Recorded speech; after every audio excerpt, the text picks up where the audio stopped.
Hi, welcome to the alarm walkthrough. In this video, we will go over standard alarms, configuring custom alarms, and responding to alarms. It is important to note that custom alarms can only be configured in the classic client, but you can respond to alarms in the live monitoring or events history window in either client.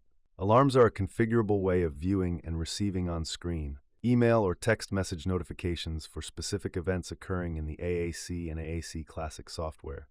Pre-configured or standard alarms are always visible in the live events or events history window.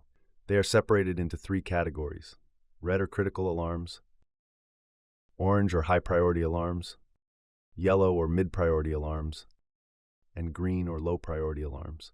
Additionally, there are white or normal transactions that can be seen if you clear the priority filters for the viewer.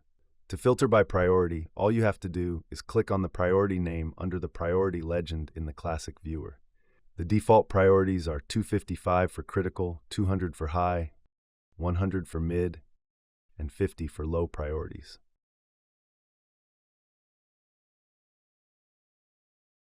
You can respond to alarms or events by double-clicking a transaction in the classic client or by clicking the expand icon in the aAC or new client.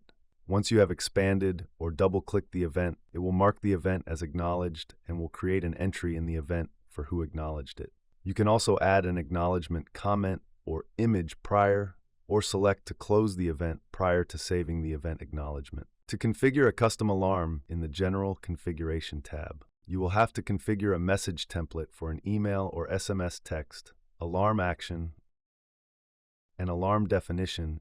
In this example, we will configure an email and text to be sent when the REX or Request to Exit button is pressed.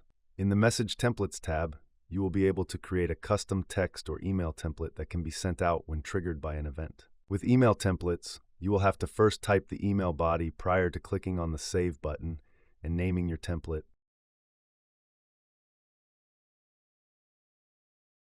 Adding an email subject line,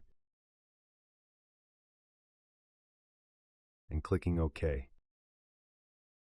With a text message, you will just have to fill out the text body and click Save before naming your text message template and clicking OK to finish creating the template.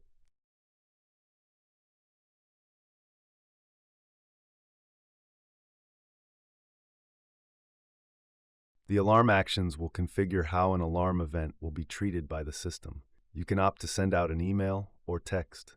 You can also create an action that triggers another event or a webhook to a web URL. You will need to name your alarm action in the display name and choose between an email or SMS template. While we will only demonstrate the email template alarm action, both will be configured for the alarm action demonstration. Once you have selected the message type, you will need to assign or add a recipient or multiple recipients for the message. A grace period or delay prior to notification can also be configured to allow someone to respond to the alarm prior to a notification being sent out by email or text. The Alarm Definition tab will tie together the event type or the transaction that will trigger the alarm to the alarm action. You will need to provide a display name and a long and short display message for the alarm.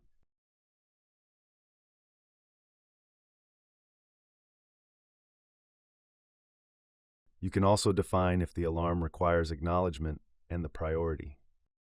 Custom sounds and a schedule for when the alarm will be active can also be applied. The assigned event type is the transaction event that will trigger the alarm.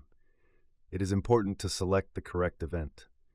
You can use the drop-down or start typing the event name to select the transaction type. You will then need to add the alarm action and assign the event source. The event source will allow you to specify which device or piece of hardware will initiate the event transaction if required.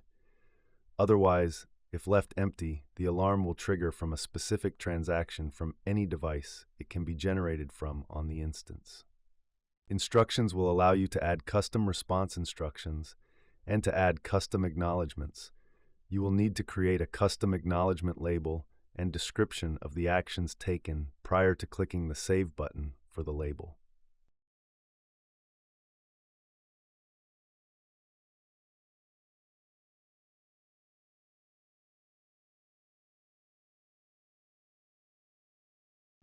Once the custom alarm is configured, you can click Save or Save and Close at the bottom of the screen prior to testing the alarm and acknowledging it.